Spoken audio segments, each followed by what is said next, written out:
So you're thinking about putting your home in Southfield up for sale? Okay, well, there are a few things you need to know before you make this decision. And don't worry, I'm here to let you know the things that you should do prior to putting your home for sale. My name is Tegest Walker. I'm a realtor here in the Metro Detroit area, and I know a little bit when it comes to Southfield. Actually, I know a lot when it comes to Southfield, seeing as how my parents own a home in Southfield. I did grow up in Southfield as well as some time in Detroit, but today we're talking about Southfield. So I'm going to tell you the top 5 things you need to first think about when deciding to sell your home. So the first thing that I want to talk about, this is going to matter regardless of what type of market we're in, whether it's a buyer's market, a seller's market, the economy is up, the economy is down. It's very critical that you take off your rose-colored glasses and be very serious when you compare your home to different homes in the market. You need to step out of your feelings and thinking about, oh, well, I put in all this effort, oh, all these memories, well, this really means a lot to me. You need to really step back and look at your home through the same lens that a buyer is going to look at your home in comparison to another home. What you need to do is then perform a comparative market analysis and determine the best price to sell your properties.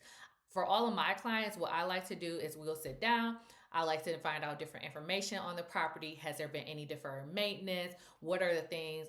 What are the ages of various items such as the furnace, hot water tank, central air, the roof, the windows, in order to know exactly what deferred maintenance is there, and also be able to kind of predict how a buyer is going to see this in their eyes. Now, when you're pricing your home, you want to think about a lot of different things. And in Southfield, one thing you really need to think about is the school district. So homes in Southfield, most of them have either Southfield Public Schools District or Birmingham Schools District. Now, for the most part, where this happens at is anywhere between 12 mile to 13 mile in Greenfield to Evergreen. Typically in this pocket, this is where you will see homes that have, it's located in Southfield, but it does have Birmingham schools. Think about this because it can significantly impact the price of your home. So at the time of this recording, over the past year, homes in Southfield with Birmingham schools, so the median sales price was $305,000 versus homes in Southfield that had Southfield Public Schools and the median sales price was $259,000. So we were looking at a difference of about $45,000 right there.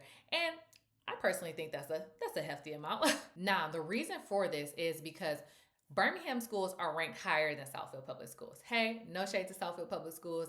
It got me through pretty well, got me to the University of Michigan with scholarships. So hey, no shade to Southfield Public Schools. Finding a home in Southfield that has Birmingham schools is a great deal for a lot of parents who really want to put their child into Birmingham Public Schools, because a house in Birmingham, the median sales price is $950,000 versus Southfield, which is $260,000 for the median sales price of a home. So again, the first thing you want to do is making sure that you have a good understanding of the market value of your property based off of the unique features and characteristics of your home, including what school district it is in. Now, again, this can be very tricky. Do not assume that just because one person on your street, they have Birmingham Public Schools, that your home is going to have Birmingham Public Schools as well. Because in my scenario, when I grew up, our fence was actually the divider line. So everyone from my house and down, we went to Southfield Public Schools, and on the other side of the street, they went to Birmingham Public Schools. Now, the next thing you really want to pay attention to the condition of the homes in your area that are selling and determine if you need to do any major renovations or small updates. I know a lot of people don't like to do major updates, but sometimes it is worth it to do small items such as, painting, swapping out light fixtures, enhancing your landscaping. Those small things can have a huge impact into your home. I recently was working with a client who their home had actually expired, and I walked in, looked through it, and I just comparing their home to other homes on the market, made some small updates. We updated the flooring in some of the bathrooms, swapped out the vanity and painted it, and you would be surprised that house went from being expired to me being able to sell it off market. So again, you really want to make sure that you are looking at the other homes and determining, what do I need to fix? And if you have questions regarding what you need to fix, feel free to reach out to someone like myself who will give you an honest opinion on what needs to be done. I don't believe in breaking the bank just to sell your home. Usually I'm not telling people to do any type of major renovations to their home, because It's just not worth the hassle sometimes. My pro tip is you'd be surprised at how small, affordable updates can make your home more attractive to buyers. Now, the next thing you want to do is get your paperwork ready. And when I say get your paperwork ready, I'm not just thinking of making sure your title is clear, finding out how much you owe on your mortgage if you have a mortgage. I'm also thinking about smaller things such as let's find the warranties for the appliances that you have in your home. Let's also go through what are all the updates that you have made in the home. Are there any repairs where there are warranties for it that needs to be transferred to a new buyer? Let's get a little bit prepared on that because I found out it makes it a lot easier and buyers really appreciate it when the owner does have a binder where they have information about everything because it makes this process a lot smoother. And they also feel like the seller is being a little bit more transparent. When you prepare this paperwork in advance, you don't have to worry about someone asking you during your due diligence period, hey, where's this? What warranties do we have? How long do they last? And then you aren't stressing out like, oh my gosh, I have to hurry up and find this information out. What's the deadline that I had to give them this information by? You can already have it and remove some of the stress. Again, get your paperwork together, worry about it now so you don't have to stress about it when the time comes. And with selling your home, there are a few ways to go about it. You can either sell it on your own or you can use a realtor. And honestly, there are pros and cons to both sides. So first, we're going to talk about selling it on your own. Now, of course, the pros of this, you're going to save money. Typically, on average, most realtors are charging about 3% in commission for selling your home. I do want to note that all commissions are negotiable, but typically you're looking at about 3%. If your home is going to sell for $300,000 on average, you're looking at saving about $9,000, which is a nice amount to have back in your pocket, not gonna lie. Now the con is you do have to do everything on your own. I know there are a lot of different real estate shows that make it seem like, oh, selling real estate is so easy, anyone can do it.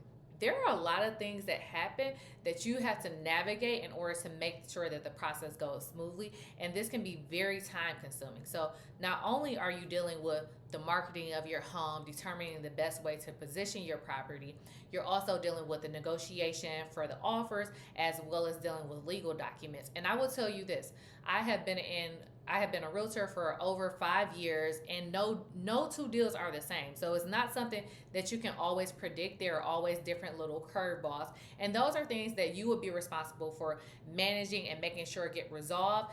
And so you do have to be available. You are going to spend a lot more time. So I think this also depends on how much do you value your time. Now, the pro to working with a realtor is you have someone that's ultimately going to take care of it for you as long as you have a good realtor. And I won't say that there aren't some that have to do their job. So with a realtor, you have them managing everything. They have various tools that they are using in order to market your property, make sure it's getting in front of the right people, in front of as many eyes as possible. Also, you're going to get their industry knowledge and negotiation expertise.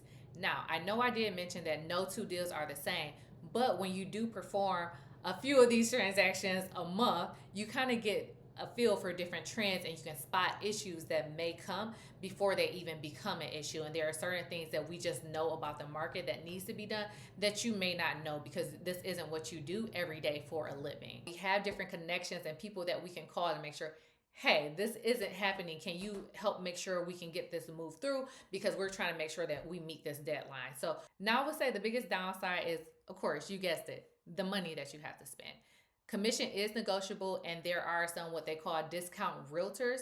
So what I would say is make sure you do your homework. Go ahead, interview a few realtors and see who do you feel the most comfortable with. And remember that the cheapest is not always the best. Hey, I'm just going to say that.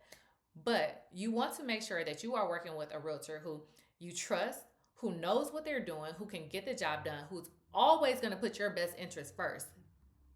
That should be a big thing. No, seriously, you want to make sure it's someone who's in this not just to get checked. Yes, I do this because I get paid, but I also genuinely care about my clients and I want to make sure that the right thing is done for them.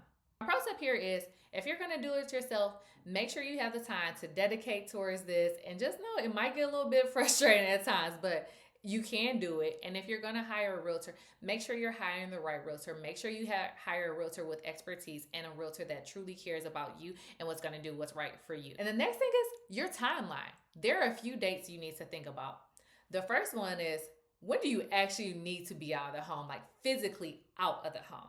And based off of that date, thinking about when do you need to list your home and when do you need to close on the home. Because one thing to know is when you close on the home is not necessarily when you have to be out of the home.